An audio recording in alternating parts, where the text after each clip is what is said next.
The Story of Final Fantasy VI, Episode 1, A World of Balance. Good versus evil is one of the most fundamental concepts of fiction, and while many stories have a fair amount of moral ambiguity thrown in, most classic tales make a clear distinction between those in the right versus those in the wrong.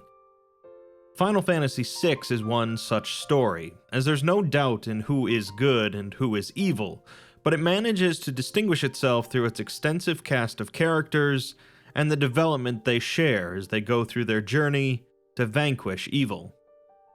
This could be said for most of the Final Fantasy series, but Final Fantasy VI set a new bar with its unique roster of characters, a wealth of side content devoted to each character, and one of the most memorable villains of the entire franchise. I'll be walking us through the story of Final Fantasy VI, skipping over only small parts of side content.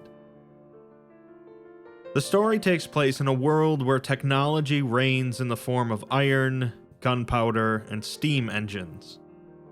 1,000 years prior, a brutal conflict known as the War of the Magi occurred, during a time when magic reigned supreme. The war reduced the world to a scorched wasteland, and magic ceased to exist in the aftermath. Some people are interested in reviving the lost magical arts, however, which may prove to be a disastrous mistake. The story opens on a snowy mountainside, as three figures in robotic armor look out at a nearby mining town, Narshe. Two of them, Biggs and Wedge, are clothed in military uniforms, while the third, an unnamed female, is not. It seems that an Esper was found in Narshe, a remnant from the War of the Magi that happened to survive all these years. The two soldiers were sent here to retrieve it with urgency by the Empire, and are accompanied by this female, whom they refer to as a sorcerer. They mention that she fried 50 of the Empire's armored soldiers in under 3 minutes, but the slave crown on her head prevents her from doing anything except following orders. The three march into Narshe, where they are immediately attacked by the local guards. The town is no match for their advanced technology, however, and they sweep through into the mines. The guards refuse to easily give up the Esper, and send a monster known as Welk after the three, but it too falls. They finally approach the frozen Esper, but when the girl comes near it, it begins emitting an eerie light. There seems to be some sort of connection between the girl and the Esper, resulting in an explosion that knocks her unconscious. When she wakes, she's in a home in Narshe, where she's greeted by an old man who removed her slave crown. She remembers that her name is Terra, and for some unknown reason, she was born possessing the natural ability of using magic, a trait unheard of in these times. The guards of Narshe arrive and demand that the man give them Terra, so that the Empire will leave them alone, but instead the man lets her out the back door. She flees through the mines, but becomes cornered by guards and falls down a hole, knocking her out.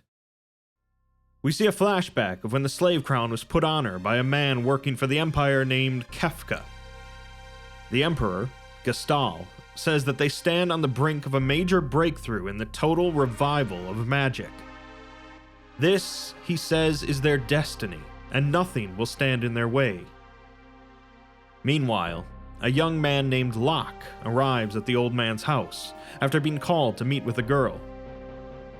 Locke says that it better not have anything to do with that Imperial witch, but the man says that Narshe's only hope is to join up with the Returners, a resistance group opposed to the Empire. He says that Terra had no control over her actions, but she could be convinced to understand their plight, and urges Locke to go after her. Locke manages to find Terra just as a team of Narshe guards arrive to grab her. Locke is assisted by a group of Moogles, small, intelligent, furry creatures that live in the mines. The group defeats the guards, and Locke takes Terra out of the mines and Narshe, heading south. They arrive at a castle in the desert, Figaro, where they meet with King Edgar, a notorious flirt and secret member of the Returners. The two are granted safe harbor in the castle, while Tara thinks over what she should do now. She speaks with a matron who tells her of Edgar's twin brother, Sabin, who traded the throne for his own freedom. Unfortunately, the group has little time to relax, as Kefka pays a visit to Figaro under suspicion that Tara is there. Although Edgar is a member of the Returners, he pretends to be an ally to the Empire and feigns ignorance about Tara. Kefka departs with an ominous threat, and Tara and Locke speak privately about the situation. Locke says that he's Edgar's contact with the Returners, and although they want Tara to join them, they won't push her. Tara is confused, as she's been under the effects of the slave crown for so long, and she doesn't know how to make the right choice. Later, Edgar wakes to find the castle in flames, as Kefka demands that he give up Tara. Fortunately, Edgar and Figaro have a trick up their sleeves, as the castle's advanced machinery allows it to burrow into the sand. Edgar, Locke, and Tara flee on chocobos as Kefka sends some armored soldiers after them. During the battle, Tara uses her magical abilities, shocking Edgar and Locke, who have never seen magic. After the battle, Edgar says that he'd like her to meet the leader of the Returners, a man named Banon. Magic will be the key to winning this war, even though Tara has no idea why she can use magic. Edgar remarks that no human is born with powers like that, which makes her even more confused about who she is and what she should do. For now, she agrees to meet with Banon, meaning that the group will have to pass through a cave to South Figaro, then across Mount Colts to find the Returners' hideout. In South Figaro, the group chances upon a man dressed all in black. Edgar mentions that he seems familiar, and then recalls that this is a famed assassin known only as Shadow, and they best steer clear of him. While heading across Mount Colts, the group notices another individual seems to be shadowing them. They eventually encounter the individual, a martial artist by the name of Vargas, who suddenly attacks the group. During the fight, they are joined by Sabin, who reveals that he and Vargas both trained under Vargas's father, Duncan. Vargas believed that Duncan favored Sabin and wanted him to become his successor. His jealousy led him to kill his father, despite Sabin insisting that he wanted Vargas to be his successor. In the end, the two duel, with Sabin pummeling Vargas and emerging the victor. Afterwards, Sabin is formally introduced to Tara, who remarks that she thought he was just a bodybuilder who strayed from his gym. They explain the situation to Sabin, who agrees to join up with the Returners to fight against the Empire. The group heads down the other side of Mount Colts and enters the headquarters of the Returners, where they meet with Banon. Banon immediately asks if Tara is the girl who can speak with espers, and follows up by mentioning how she managed to kill 50 of the Empire's best soldiers in a few minutes. She doesn't remember any of this, though, and it only serves to anger her. Banon then tells her that she is their only hope of defeating the evil of the Empire, placing a pressure on her that she's not sure she can handle. She later speaks with Locke, who says that the Empire jailed someone close to him, and he's hated them ever since. She speaks with Banon again, who asks if she'll be their last ray of hope, but she's plagued with self-doubt, and wonders how anyone could place their hope in her. Suddenly, a wounded Resistance member arrives and informs them that the Empire has taken control of South Figaro, and they're on their way here. Locke rushes off to South Figaro to try and slow the Empire down, while the others flee with Banon down the Leet River back towards Narshe. The The raft ride down the rapids is perilous, especially thanks to the group being attacked by a large octopus with a penchant for chatter. Although they defeat the octopus, Sabin leaps in the water after it to finish it off, and he gets caught up in the rapids, separating him from the others. Meanwhile, in South Figaro, Locke successfully gave the returners some much-needed time, but it takes some skill to escape from the occupied town. He manages to steal a couple of outfits, both from merchants and soldiers, and makes his way through a hidden tunnel underneath a mansion in town. Here, he finds one of the Empire's generals being chained up and tortured, Celeste. It seems that she's being branded a traitor by the Empire, although the reason why is not clear. Locke manages to easily free her, although she says she'd rather just stay here and accept her fate, as Locke wouldn't be able to protect her in her state. Locke assures her quite vehemently that he can protect her, and the two make their way out of South Figaro. When asked why he's helping her, Locke says that she reminds him of someone, and that he just wants to. The two make their way through the cave back towards Narshe, defeating an Imperial war machine in the process, thanks to Celeste's ability to cast magic, something that she was not born with. We'll learn more about that later. Back on the Leet River, Tara, Edgar, and Bannon continue down the rapids, making their way back to Narshe. Upon approach, however, the guards immediately recognize Tara and refuse them entry. Instead, Tara remembers a secret entrance into the mines that Locke used earlier, and they decide to take the long way around, eventually making it back to the old man's home. The man, Arvis, says that the town intends to stay completely neutral, despite his efforts to convince them to join the returners. There's been a flurry of interest in the Esper, which hopefully Tara can sort out, and Edgar remarks that the Esper will either save them or dig them an early grave. Sabin, however, floated down the Leet River on his own, ending up quite a ways from Narshe. Approaching a house nearby, he ends up finding the famous assassin, Shadow, who tells him that the Empire has set up a base nearby and plans to attack Doma Castle. Sabin needs to go past Doma to find a way back to Narshe, so, in a surprising turn, Shadow offers to assist him, although he warns that he might take off at any moment if he feels like it. The two make their way south and stealthily approach the Imperial base. They overhear two soldiers discussing a rumor about Kefka planning to take over as general of the Imperial army. It's clear that the soldiers have no respect for Kefka, although they do greatly fear him.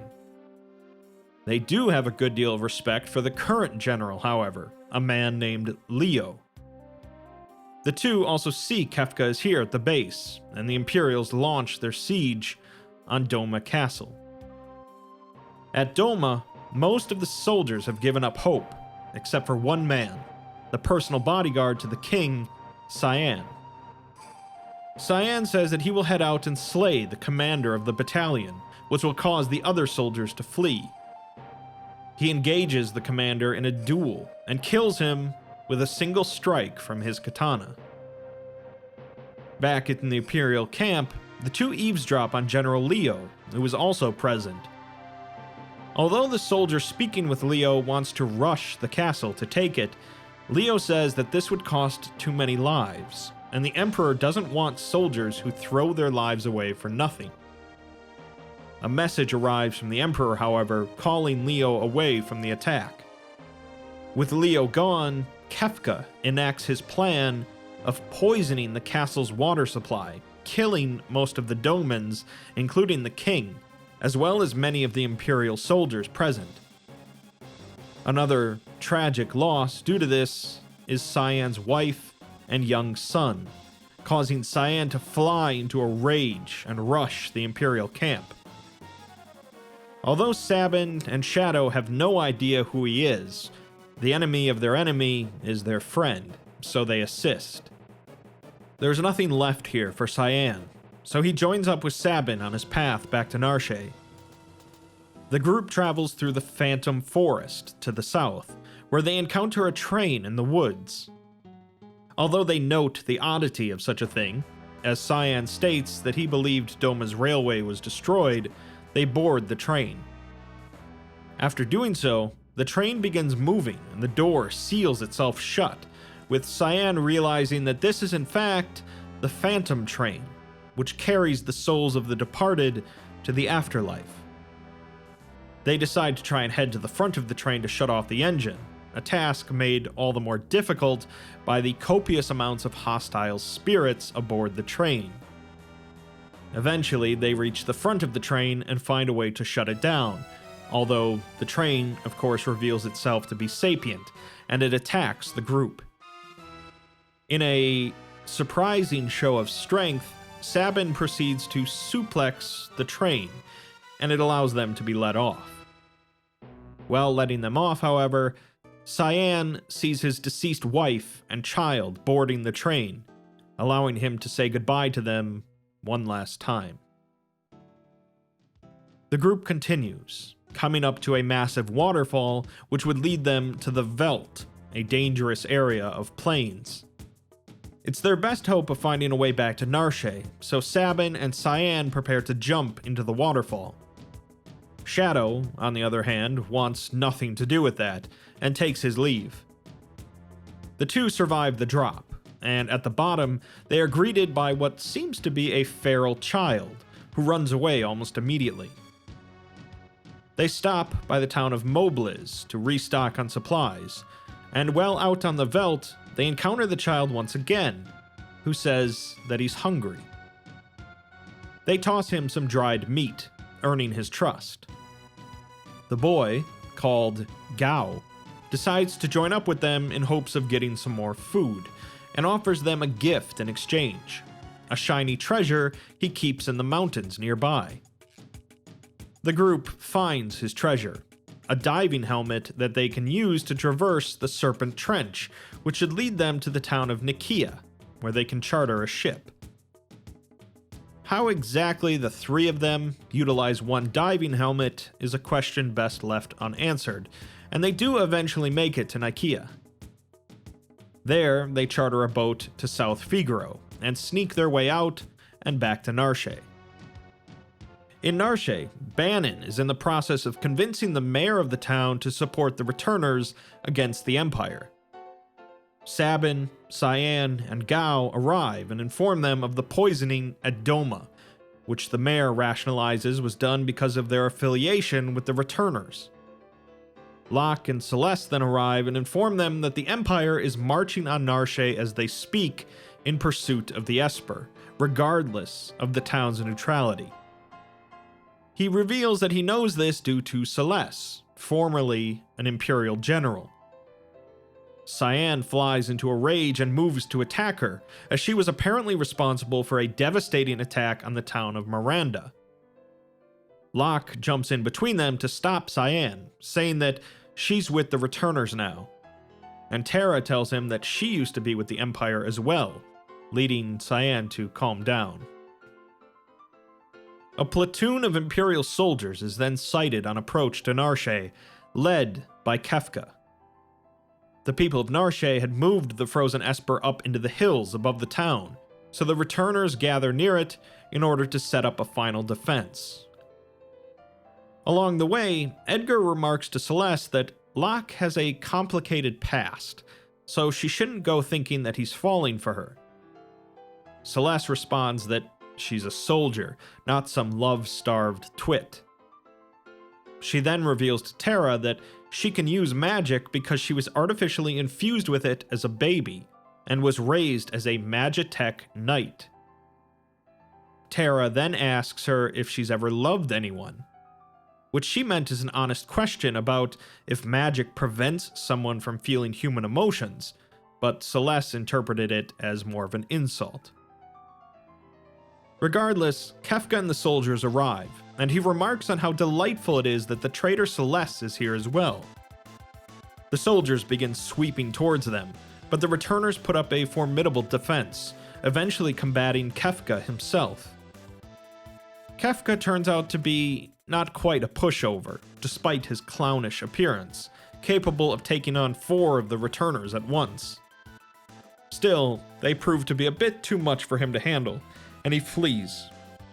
After the battle is over, the group approaches the frozen Esper, where Terra begins forming a connection with it once again. She lets out a scream and a blast of force that nearly sends the others flying off the mountain, and begins asking the Esper who she is and what's happening to her.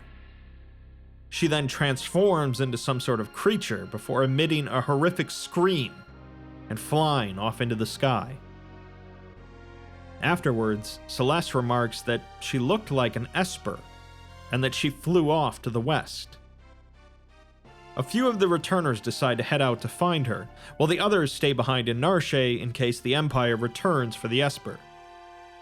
Locke, Sabin, Celeste, and Edgar head south to Figaro Castle, which is capable of burrowing into the ground and moving to the continent to the west. While at the castle, Sabin and Edgar spend some time reminiscing about the times before Sabin left.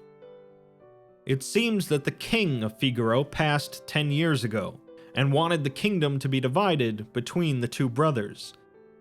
Sabin, however, was furious, as it was fairly clear that the Empire poisoned their father, but no one wanted to go against them.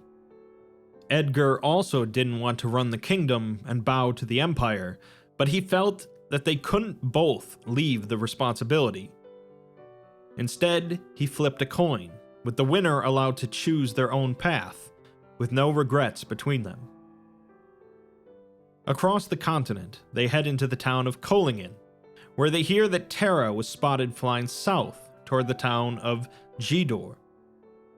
While in Kohlingen, Locke pops into a small house, where in the basement he speaks to an old man watching over a deceased girl. The girl, Rachel, is the one that Locke failed to protect, and her body is now being preserved with herbs, while Locke searches for a way to bring her back. In Gidor, they learn that Terra was spotted flying into the northern mountains, where a population of criminals have formed a lawless town known as Zozo.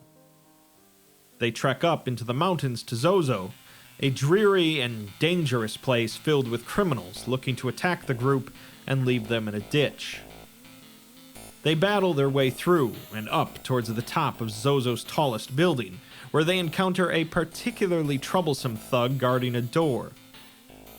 After thrashing him and heading inside, they find Terra lying on a bed in a daze. An old man reveals himself to the group, stating that he is an Esper named Ramu. Although most Espers live in another world, some live here, even able to appear like humans and blend in. He goes on to explain that a long time ago, Espers and humans lived side by side as friends, but when some humans began lusting for the power of the Espers, the War of the Magi broke out. Humanity had started infusing themselves with magic taken from Espers, becoming known as Magi, and the Espers decided that they'd rather flee from this realm, creating their own world. The Magi were then wiped out by the rest of humanity, as they were blamed for the war. Around 20 years ago, Emperor Gestal stumbled upon the world of the Espers, hoping to recapture their power. In response, the Espers tossed the humans out and sealed their world off completely. Unfortunately, a number of Espers were captured by the Empire and are being experimented on in the Magitech research facility. Ramu was in hiding to avoid a similar fate, but his magic brought Terra here as he sensed that she was in trouble. He can't really help her though, and suggests to the others that they free the Espers in the research facility, as one of them may be able to help. Currently, the Empire is trying to extract every ounce of power from the Espers while keeping them alive, but Ramu explains that an Esper's true power can only be transferred once they've passed away and turned into a hardened crystal called magicite. Ramu gives the group some magicite of his fallen comrades before sacrificing himself and turning into magicite. Cyan and Gao arrive in Zozo, and the group discusses what to do, deciding that they have to put a stop to the Empire's research in order to prevent another War of the Magi. Celeste volunteers to head in, due to her knowledge of the facility, and Locke says that he won't let her go alone. They're joined once again by Edgar and Sabin. Unfortunately, the research facility is located on another continent entirely, and no boats travel there. The group heads back to G-Door for ideas, and end up bumping into a man who runs the opera house nearby, who briefly mistakes Celeste for a famous opera singer, Maria. The man accidentally drops a letter in which someone calling themselves the Wandering Gambler plans to make Maria their wife. They're told that this Wandering Gambler is a man named Setzer, who owns the world's only airship. They decide to head to the opera house to try and arrange a meeting with this Setzer. Speaking with the owner, he says that Setzer will likely swoop in during the climax of Act 1 to abduct Maria. Locke volunteers Celeste to act as a decoy, with Setzer abducting her instead, believing her to be Maria. Celeste immediately objects to the plan, claiming that she's a general, not some opera floozy. Despite this, she realizes that it's their best bet of getting the airship, so she begins practicing. The opera begins, and Celeste puts on a rather convincing performance. But unfortunately, the octopus from the Leet River is here, and plans on dropping a massive weight from above onto Celeste as revenge against the group. Locke, Edgar, and Sabin head up into the rafters to stop him, but they all fall onto the stage. After some mediocre improvising from Locke, the show continues with an impromptu battle between the three and the octopus, in which it is quickly trounced once again.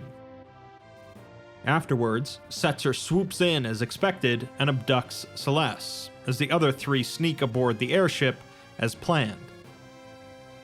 After realizing that Celeste is not, in fact, Maria, Setzer tells them to get off his ship, but they continue to try and convince him to help the returners.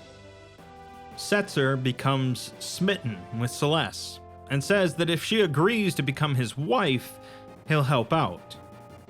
Celeste counters by offering him a gamble in the form of a coin toss. If it's tails, she'll marry him, but if it's heads, he has to help out. Setzer, of course, agrees, and the coin ends up falling on heads, although when he picks it up, he finds it to be a coin with identical sides, the very same that Edgar used to gamble against Sabin years ago. Setzer is pleased with her hustle and agrees to join, flying them over to the other continent. The group lands and approaches the research facility on foot, finding the entrance heavily guarded.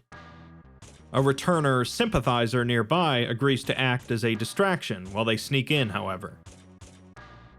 Inside the facility, they find Kefka gloating about his newfound powers gained from the Espers, and he proceeds to toss a couple of drained but still living Espers down a garbage chute. The group follows them down the chute, and even though they've been drained, they still lash out in anger at them until they recognize Ramu's presence on them. Seeing that Ramu entrusted his power to them, the two, Shiva and Ifrit, decide to follow suit and turn themselves into magicite in order to aid them. The group continues on, eventually coming to a room filled with Espers inside of glass containers. They move to free them, but the Espers instead decide to turn themselves into magicite in order to assist the returners against the Empire.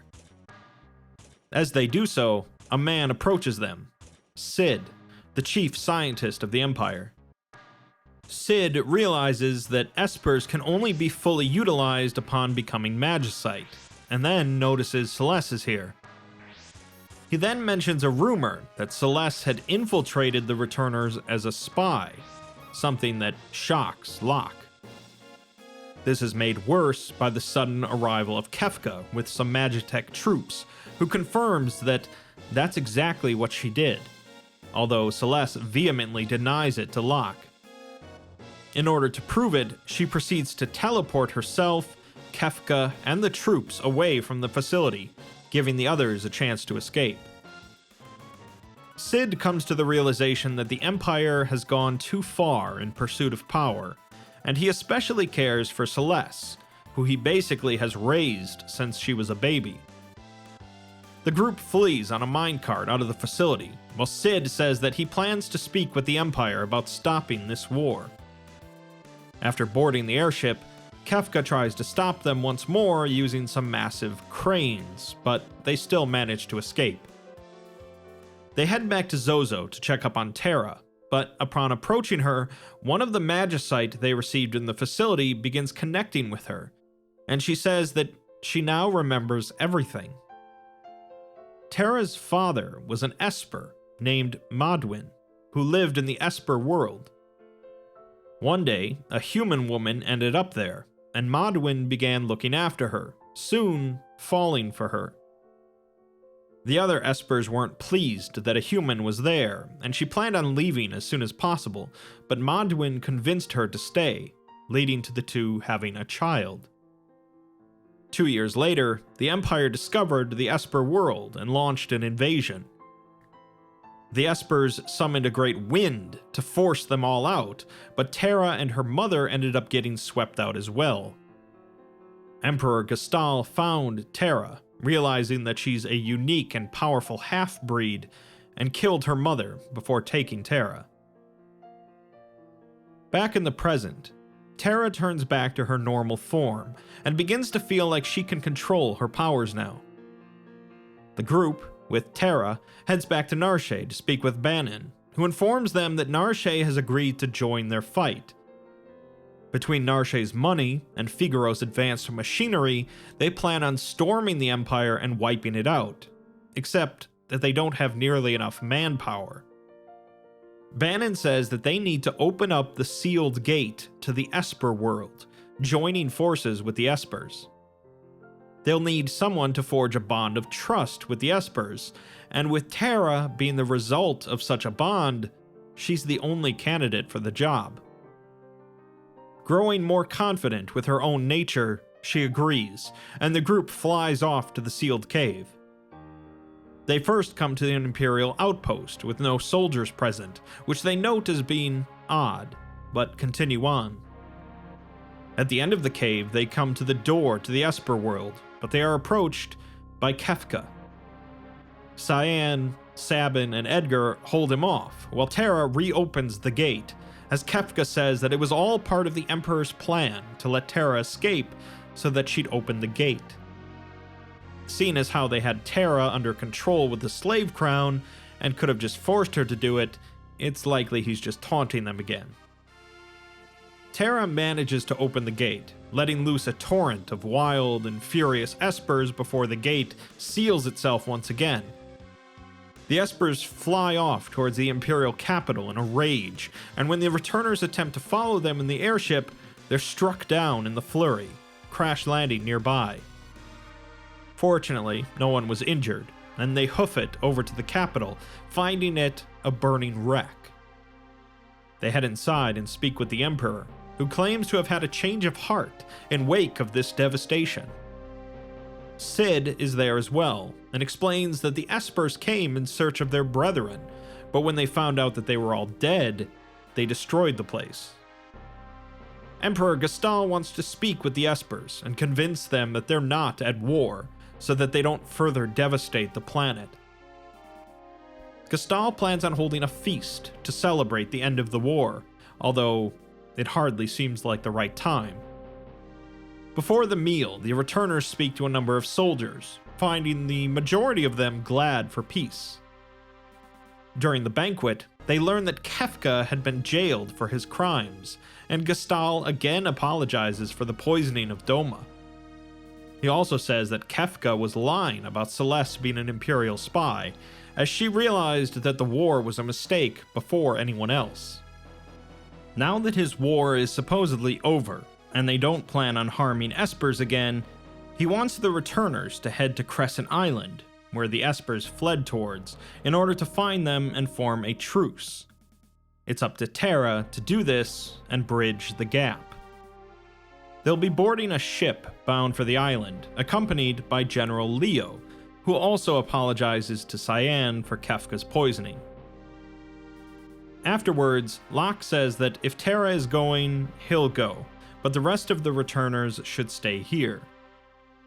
None of them trust Gestal so easily, so they plan on poking around a bit more to investigate.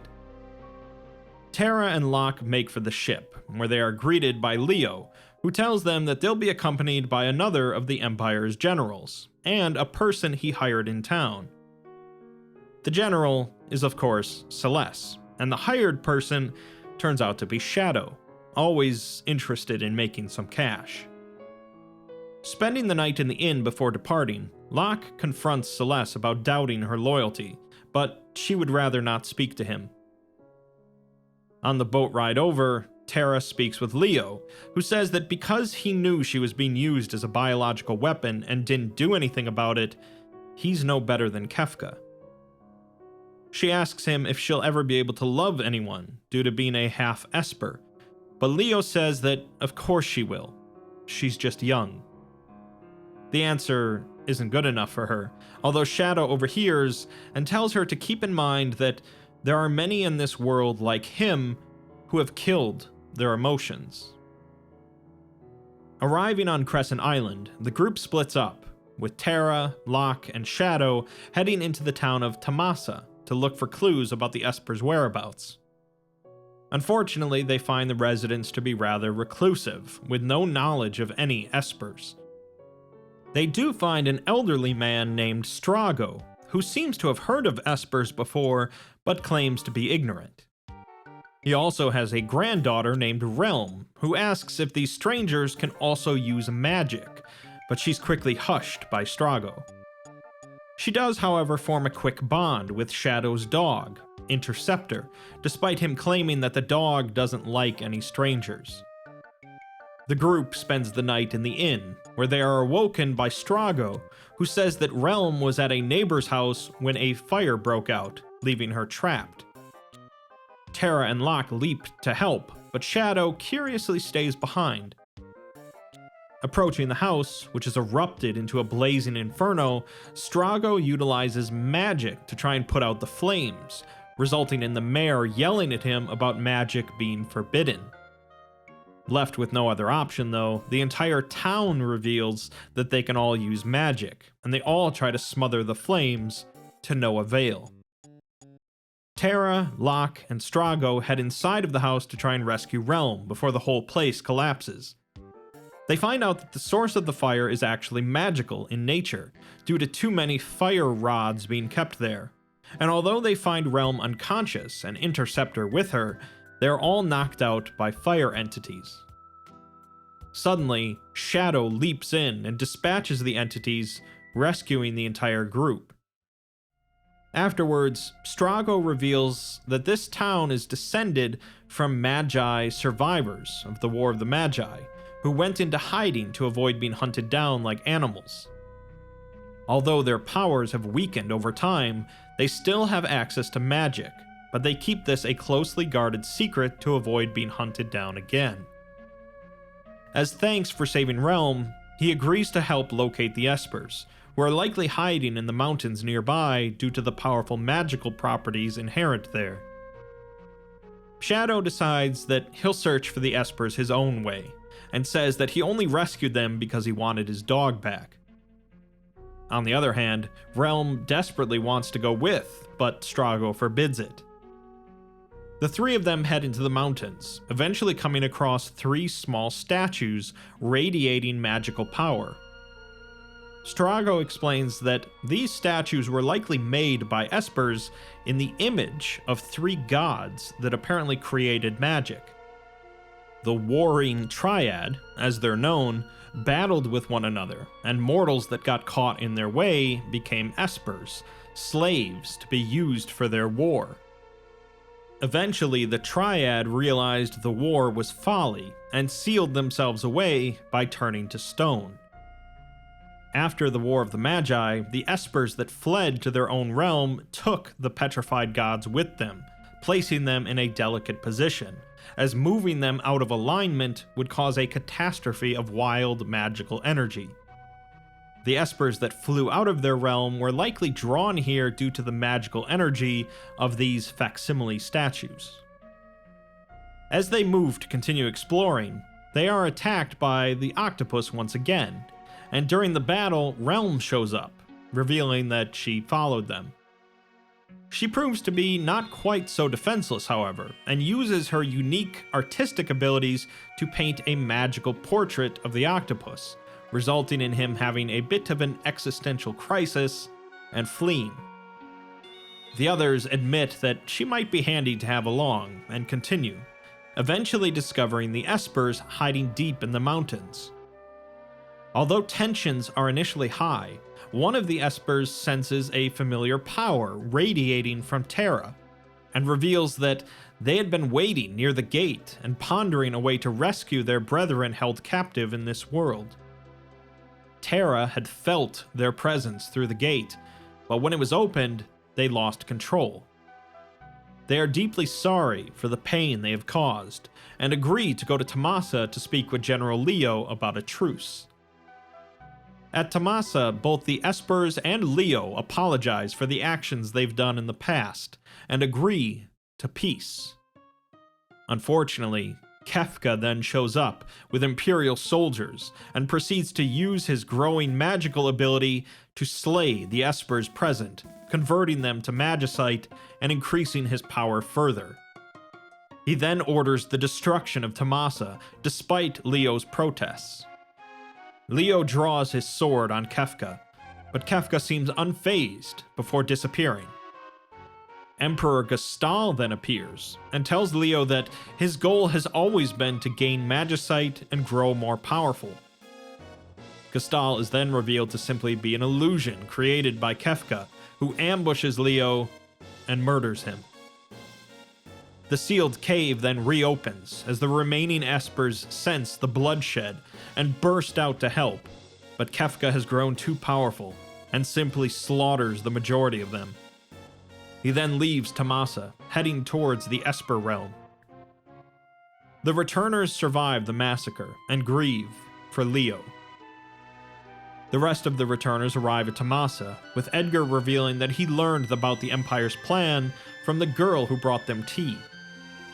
After the rest are introduced to Strago and Relm, they decide to head back onto the airship to rethink their plans now that Kefka has amassed so much power. Unfortunately, Kefka and Gestal have made it to the sealed gate, although the Espers had opened it themselves to try and fight him. They enter the Esper's realm and find the actual statues of the warring Triad. Kefka utilizes the unimaginable magical power emanating from them to literally tear the island containing the sealed cave out of the earth and into the sky, creating a floating continent. From there, Gestal and Kefka plan on ruling the entire world with an iron fist. The returners are the only ones who can stop them, so Terra, Sabin, and Edgar begin flying the airship up towards the continent. On the way, they are attacked by the Imperial Air Force, alongside the octopus once again. They eventually land onto the floating continent, where they find Shadow, who says that the Empire tried to kill him after he outlived his usefulness. They're not just going to leave him behind, so he joins up to help stop the Empire. As they approach the Warring Triad, they find it protected by an ancient biomechanical monster created during the War of the Magi. Although it puts up a tremendous fight, they eventually put it down and approach Gestal and Kefka, where they are joined by Celeste. The group is easily knocked aside by Gestal's power from the Triad, and the two offer Celeste a position of power if she agrees to kill the others. Although she takes the sword from Kefka, she says that power only breeds war, and she wishes she had never been born. She then suddenly turns and stabs Kefka, sending him into a rage. Kefka steps in between the warring triad in order to awaken them and absorb their power. This goes too far for Gestal, who tries to convince him that this would destroy the world they're trying to rule. Gestal learns an important lesson here in appointing a maniacal clown as your number 2, and when he goes to attack him with his new magical power, he finds that the Triad's field of energy nullifies all magic. Kefka then calls to the Triad to show him their power and annihilate Gestal, which they do. Kefka shoves Gestal's corpse off of the continent and proceeds to reposition the Triad, laughing while doing so. It's too late now to stop it, but Shadow swoops in once again to save the day, trapping Kefka temporarily within the Triad's field. The others take the opportunity to flee towards the waiting airship. They cut it close to the wire though, as they wait for Shadow, who shows up at the last moment. The unimaginable power of the Triads cascades out of control, tearing the world apart. The airship is torn in half in flight, and the returners are scattered. Kefka had gotten his wish, and on that day, the world was changed forever.